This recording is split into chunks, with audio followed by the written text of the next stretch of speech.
You glance at the clock on the wall and let out a sigh. Where are they? You mutter to yourself. They're supposed to be here by now. You start to fidget in your chair, feeling a bead of sweat run down your forehead. Just then, there's a knock on the door, and you jump in surprise. Come in. You call out, trying to sound confident. The door creaks open, and two disheveled men look like they've been through the ringer. They both slump down in chairs in front of you, looking exhausted. Well, gentlemen, you say, trying to keep the tone light. How did it go? The first investigator clears his throat and starts to speak. It was an interesting experience, to say the least. He says, his voice shaky. The second investigator nods in agreement. Yeah, I don't think I've ever been so paranoid in my entire life. He adds. You try to hide a smirk, imagining the two of them stalking each other around town like a couple of cartoon characters.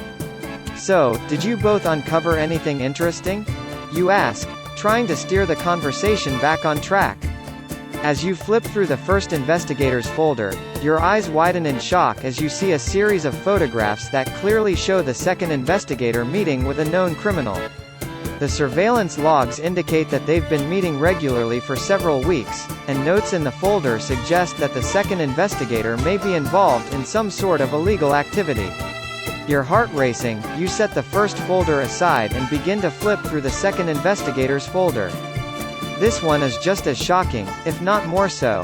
The photographs show the first investigator entering and leaving a seedy motel with a woman who is clearly not his wife.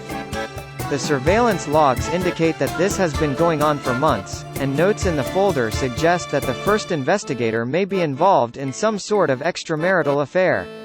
You sit back in your chair, feeling overwhelmed by the information that has just been presented to you.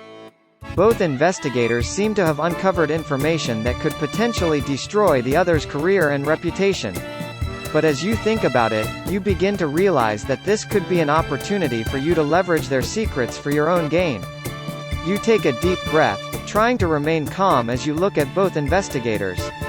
Gentlemen, I think we need to seriously discuss what we do with this information. You pause, letting the weight of your words sink in. But for now, I suggest that you both go home and take some time to think about what you've uncovered. We'll reconvene tomorrow and decide how to proceed. The two investigators nod silently and file out of the room, their heads hung low as they contemplate what the future might hold. And as they leave, you can't help but feel like you're in some sort of twisted detective movie, where you're the mastermind behind it all. You take a swig of your coffee and grin to yourself. Well, this is certainly a plot twist, you mutter under your breath. I feel like I'm in an episode of CSI, Private Investigator Edition. You lean back in your chair and ponder the possibilities. Maybe I can blackmail them into giving me free detective work for life, you joke to yourself. Or, maybe I can sell their secrets to the highest bidder and retire early. You chuckle at the thought, feeling like a true criminal mastermind. But as you stare at the folders on your desk, you realize that this is no laughing matter. These are people's lives and careers at stake. You shake your head, trying to clear your thoughts. Okay, let's not get ahead of ourselves, you say out loud. We'll figure out a way to handle this tomorrow, with a clear head and a bit more tact. You take another sip of your coffee and head out of the office, feeling a strange mix of excitement and apprehension.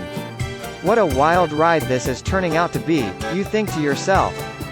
Who knew that hiring private investigators to investigate each other could be so damn entertaining?